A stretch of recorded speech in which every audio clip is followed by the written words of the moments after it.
Hello there. While the right of centre dogs fight amongst themselves, which one will sneak in and run off with the electoral bone?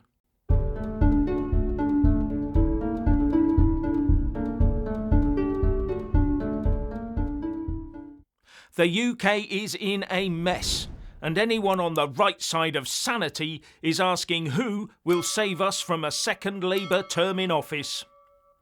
But all they see is a sea of centre-right parties before them, with too many egos getting in the way of a coordinated effort to oust what is now recognised as a well left-of-centre establishment blob determined to destroy the UK and build it up as one bloc amongst others in a new world order, woke, net zero, global setup. And people fear that this plethora of centre-right parties, from UKIP to Reform UK to Ben Habib's newly formed Integrity Party, are all potentially splitting the vote to ensure another horrific Labour Party term in office. A plethora of centre-right parties that reflects the lack of vision amongst the centre-right since the Brexit referendum win.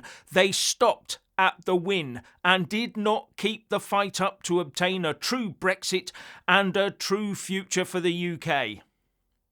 And I fear the window of opportunity to spark the debate and merge the majority of the centre-right behind one credible and solid offering has now passed. There are too many broken relationships.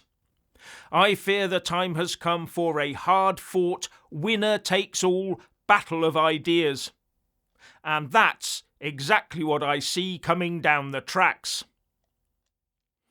And it will be a battle watched by all. Labour will continue to and become irrelevant to the future of UK politics, while the centre-right forges its new policies in the cauldron of hot debate, fuelled by the knowledge that we have so little time to perfect those ideas, and the public will be highly interested, highly engaged and involved, because they also know time is short. While voters look at this Labour Party record and see that today nearly 9,000 people have sauntered across the English Channel in small boats so far this year, 40% higher than this time last year. So much for Starmer smashing the gangs. And all the while the public will look at the Tory-created woke mess and see that Labour just makes it worse. And as to nut zero. So think about it. If there were a general election tomorrow, how many votes do you think Labour would actually get? They got precious few votes last time, even though the Tory vote collapsed. The fact that Labour got so many seats is because so many voters stayed at home. There was no love for Labour, just more dislike of a Tory party that has been sliding gently to the left over the last decade or more. Now Starmer's crew has even less love than it had before the last general election, and in any previous election they would lose it to the Tories. But the Tories are still on the political naughty step. So what's the alternative?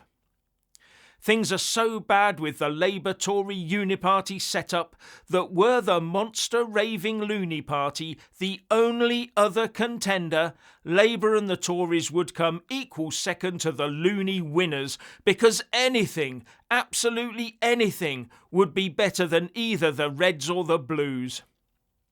In fact, to win the next general election, you would only need a credible leader and some solid candidates with no skeletons in the cupboard.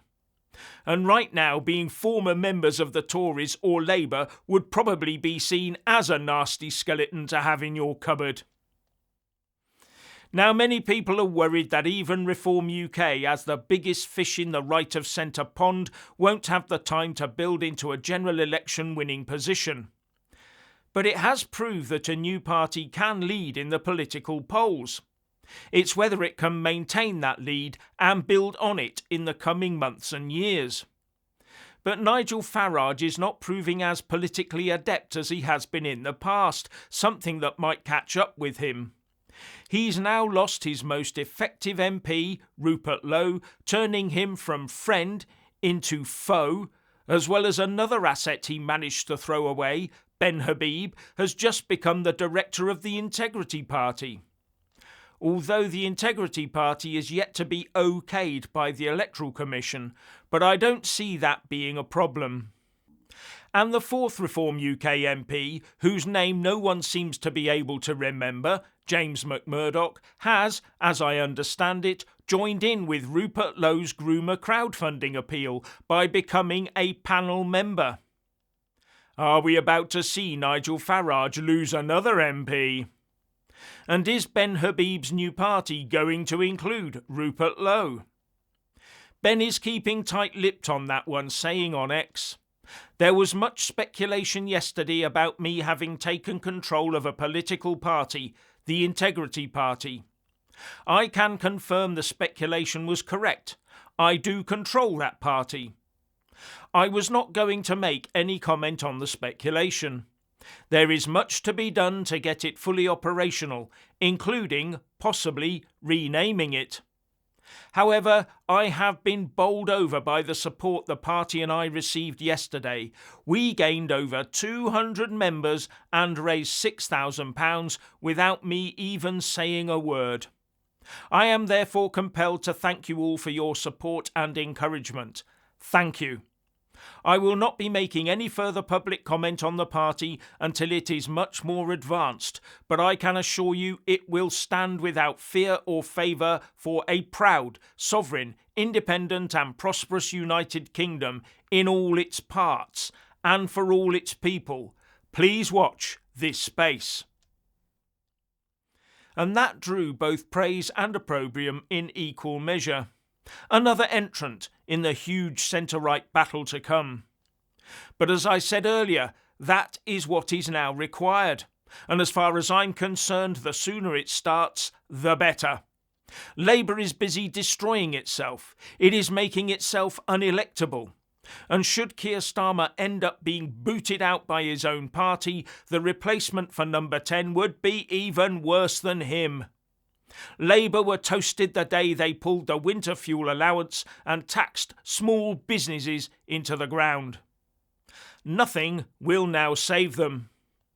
What we need now is for a true contender to emerge that can not only take on and defeat Labour, but also produce and enact the policies that will save this country from economic and cultural bankruptcy. And that cannot be achieved through empty pizzazz alone. In fact, policy less empty pizzazz is extremely dangerous. I say bring on the battle for the centre-right of politics. It will be brutal, but it is now necessary. Finally, please like, subscribe and comment below, and a big shout out to our Patreon supporters, and thank you for watching.